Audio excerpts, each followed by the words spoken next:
Hello friends, मेरा नाम पंकज गुप्ता। आप सभी देख रहे हैं आपके अपने यूट्यूब चैनल पीजीएस क्लासेस। तो हम लेक्चर में बात करते हैं क्लास 12th के गणित। यदि आप 2025 में बोर्ड एग्जाम देने वाले हैं और आप step by step on solve paper और अपनी पढ़ाई को भी बेहतर बनाना चाहते हैं तो नीचे दिए गए बटन को सब्सक्राइब कर लीजिएगा और साथ ही बेल आइकन को ऑल पर सेलेक्ट कर लीजिएगा, जिससे इस प्लेलिस्ट के अगले लेक्चर का नोटिफिकेशन आपके पास सबसे पहले पहुँचे।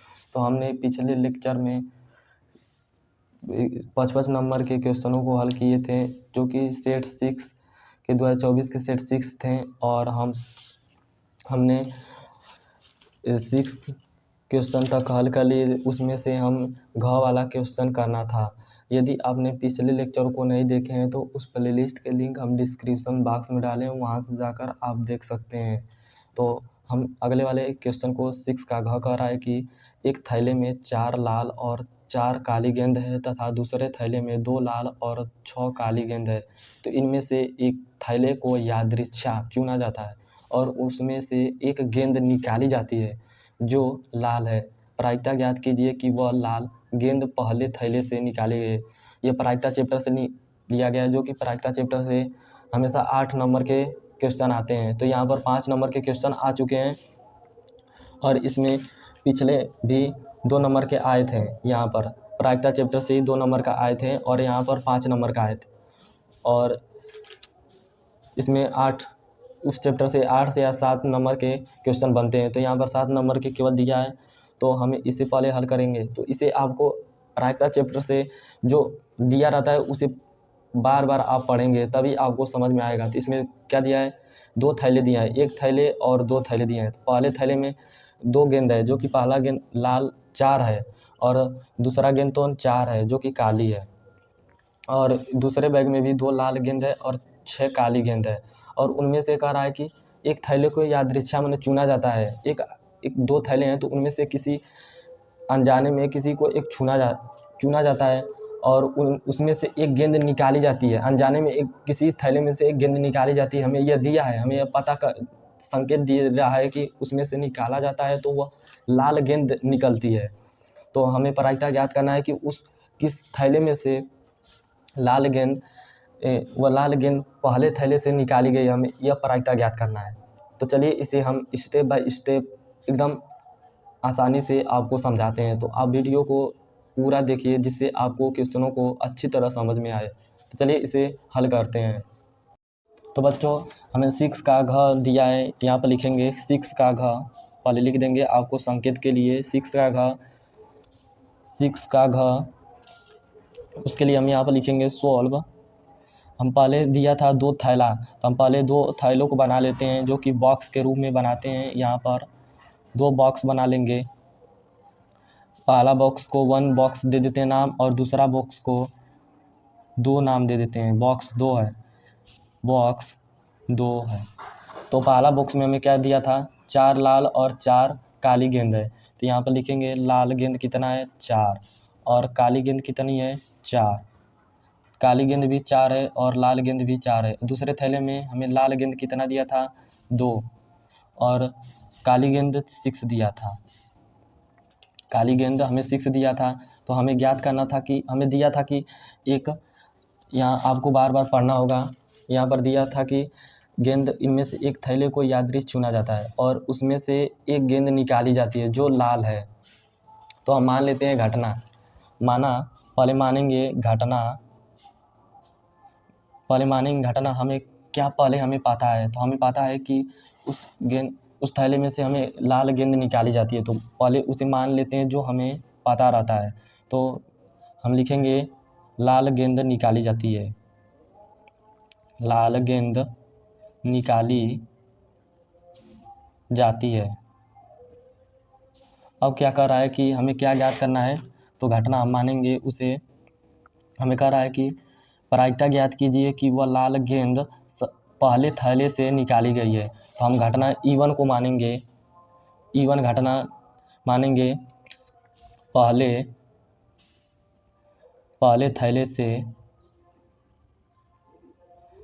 थैले से गेंद निकाली गई। पहले थैले गेंद से निकाली गई। और इसी प्रकार हम दो थैले हैं तो दोनों को मानना पड़ेगा ना, तो हम मान लेते हैं घटना E2 दूसरे थैले से। इसी प्रकार लिख लेंगे दूसरे थैले से गेंद निकाली गई। यदि आप इतना लिख लेंगे तो आपको ये क्वेश्चन करने में कोई भी कठिनाई नहीं होगा। तो हम मान लेते हैं कि दूसरे थैले से गेंद निकाली गई है। अब हम ब्रेज प्रमेय के अनुसार सूत्र को हल करेंगे। तो यहाँ पर ब्रेज प्रमेय सूत्र क्या होता है, यहाँ पर लिखेंगे ब्रेज प्रमेय क्या कहता है, हमें क्या ज्ञात करना था उससे पहले हम निकाले लेंगे। यहाँ पर काट देंगे। पहले हमें क्या निकालना था, कह रहा था कि लाल गेंद निकाली जाती है, वो अभी पहले थैले से निकाली गई। तो हमें जो पता रहता है उसे नीचे लिखते हैं और जो निकालना रहता है उसे ऊपर लिखते हैं। तो हमें दिया था यहाँ पर हमें दिया था कि लाल गेंद पहले थैले से निकाली गई है, हमें इसका प्रायिकता ज्ञात करना है। तो हम लिखेंगे प्रायिकता लाल गेंद निकाली गई, वो भी निकाली गई हमें पता है, वो भी कह रहा है कि पहले थैले से लाल गेंद निकाली गई है, तो हमें प्रायिकता ज्ञात कीजिए। तो पहले थैले से गेंद निकाली गई है तो घटना E1 है, तो यहाँ पर E1 होगा। और क्या निकाली गई, लाल गेंद निकाली गई, तो वह नीचे होगा। तो हमें यही ज्ञात करने को कह रहा है। आपको कैसे पता करना है कि यहाँ पर हमें निकालना क्या है, लाल गेंद, और किससे, पहले थैले से गेंद निकाली गई, इस तरह आपको लिखना होगा। तो हमें ब्रेज प्रमेय क्या कहता है, ब्रेज प्रमेय से लिखेंगे। ब्रेज प्रमेय से सूत्र होता है, यदि हमें E1 अपॉन में A को निकालना होता है तो ब्रेज प्रमेय क्या कहता है कि पहले E1 की प्रायिकता और मल्टीप्लाई, अब इसी को पलट देते हैं, प्रायिकता A अपॉन में E1 को ज्ञात कीजिए और अपॉन में यदि घटना 2 होगा तो योगफल के रूप में 2 ही लिखेंगे, यदि घटना 3 होगा तो योगफल के रूप में 3 लिखेंगे। जितना रहेगा उतने ही, लेकिन यहाँ पर 2 है तो हम केवल 2 योगफल के रूप में लिखेंगे। तो घटना E1 प्रायिकता इंटू में PA/E1 और प्लस में अब घटना दूसरा का प्रायिकता E2 अपॉन इंटू और प्रायिकता A/E2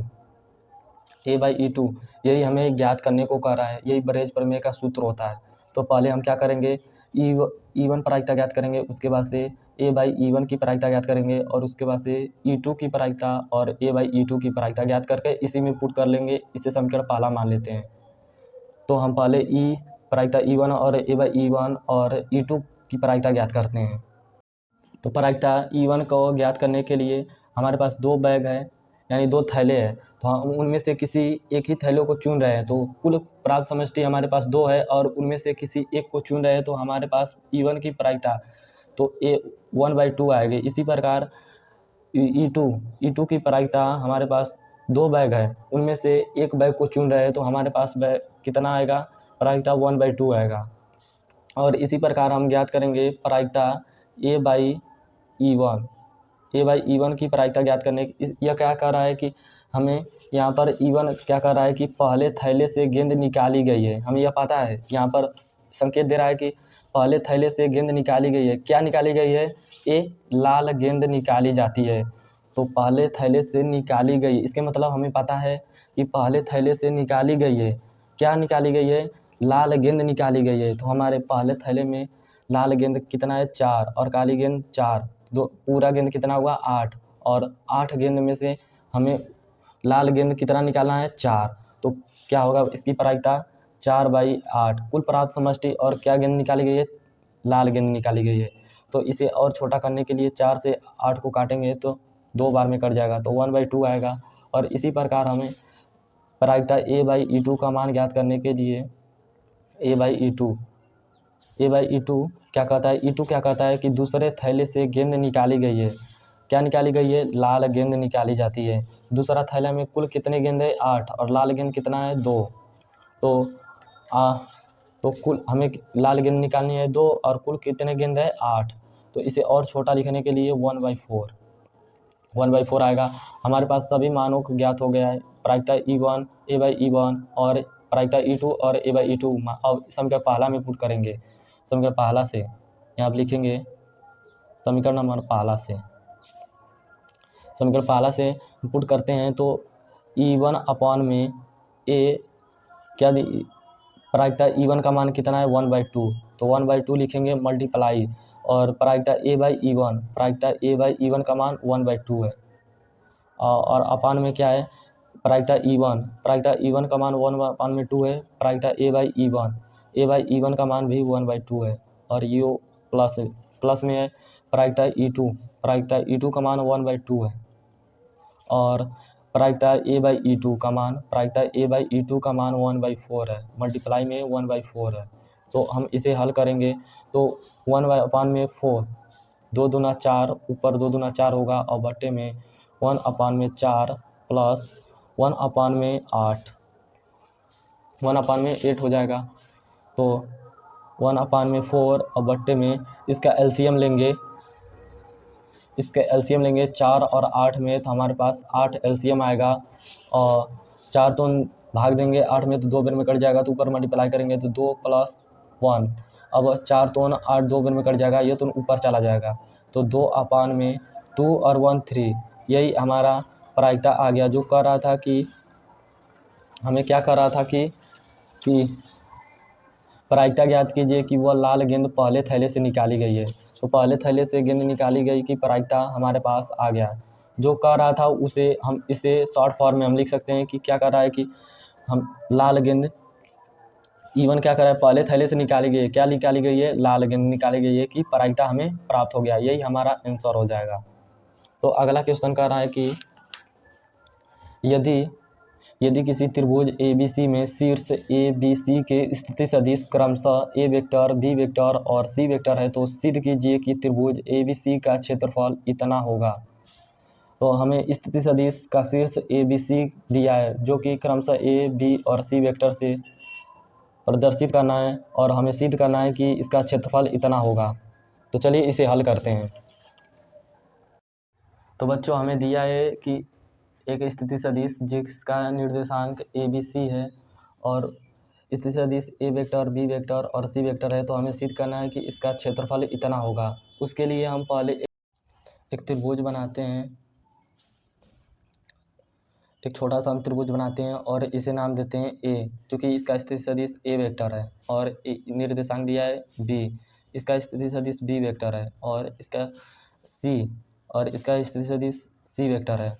तो सबसे पहले हम क्या करेंगे, स्थिति सदिश A वेक्टर का हमें क्या दिया है, A वेक्टर बराबर A वेक्टर मान दिया है, और स्थिति सदिश B वेक्टर का मान हमें क्या दिया है, B वेक्टर, और स्थिति सदिश C वेक्टर का मान क्या दिया है, C वेक्टर। तो हम पहले संलग्न दो भुजाओं को ज्ञात करते हैं, तो B वेक्टर बराबर हमें क्या मिलेगा, OB, मतलब OB वेक्टर माने स्थिति सदिश OB वेक्टर माइनस स्थिति सदिश OA का घटाते हैं, तो OB वेक्टर हमें मिला है B vector minus OA vector हमें मिला है A वेक्टर, तो AB हमें मिल गया, और इसी प्रकार हम BC को ज्ञात कर लेते हैं, जिससे दो भुजाओं को हमें आवश्यकता होती है त्रिभुज का क्षेत्रफल ज्ञात करने के लिए, इसलिए हम दो भुजाओं को ज्ञात करते हैं।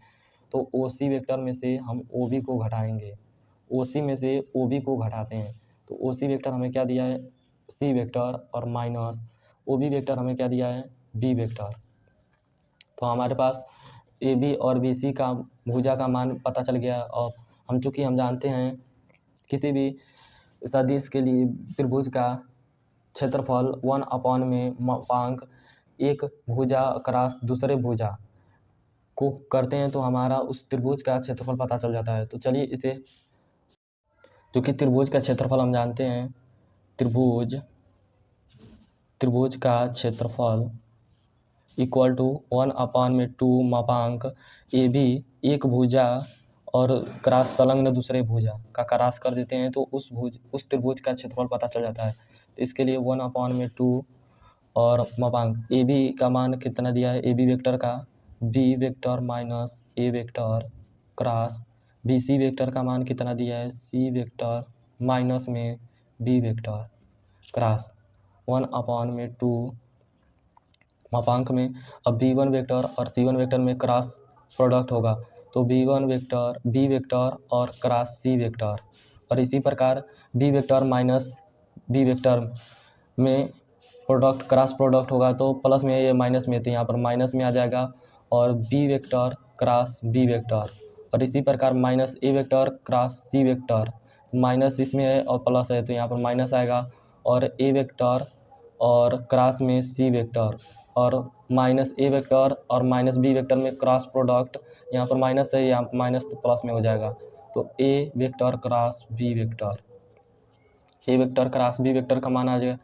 तो हम यहाँ पर जानते हैं कि B vector cross B vector दोनों सेम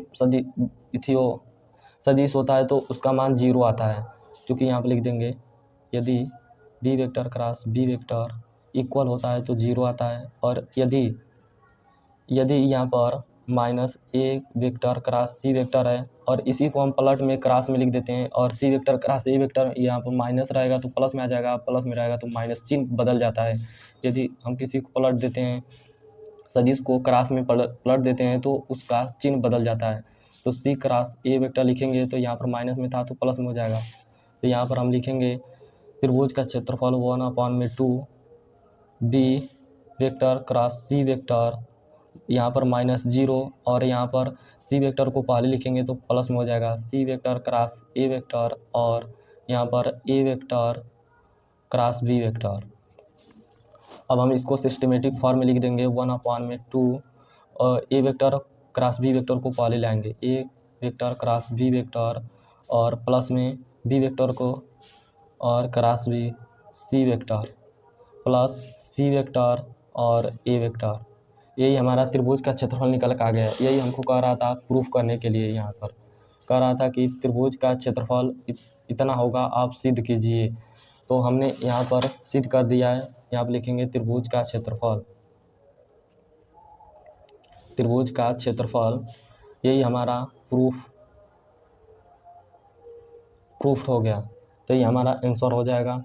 तो बच्चों हम अगला क्वेश्चन 8 नंबर करेंगे और 2 क्वेश्चन दिए रहेंगे, और उनमें से आपको एक क्वेश्चन को हल करना रहेगा जो कि 8 नंबर करेंगे, जो कि इसमें 3 प्रश्न आते हैं और प्रत्येक प्रश्न में 2-2 प्रश्न दिए रहते हैं। आपको एक प्रश्न करना होता है। 8 नंबर का 7 क्वेश्चन में आता है, और 8 क्वेश्चन में 8 नंबर, और 9वां क्वेश्चन में भी 8 नंबर, यानी 24 नंबर यहाँ से आपको एकदम अच्छी तरह से मिल जाएगा, जो कि 5-5 क्वेश्चन जो 5-5 नंबर के थे उससे भी आसान होते हैं। तो आपको अगले वीडियो में मिलेगा। इस लेक्चर को यहीं समाप्त करते हैं। यदि इस चैनल पर पहली बार आएँ तो नीचे दिए गए बटन को सब्सक्राइब कर लीजिएगा, और साथ ही बेल आइकन को ऑल पर सेलेक्ट कर लीजिएगा, जिससे इस प्लेलिस्ट के अगले लेक्चर का नोटिफिकेशन आपके पास सबसे पहले पहुँचे। तो मिलते हैं अगले नेक्स्ट वीडियो में। तब तक पढ़ते रहिए, संघर्ष करते रहिए और आगे बढ़ते रहिए।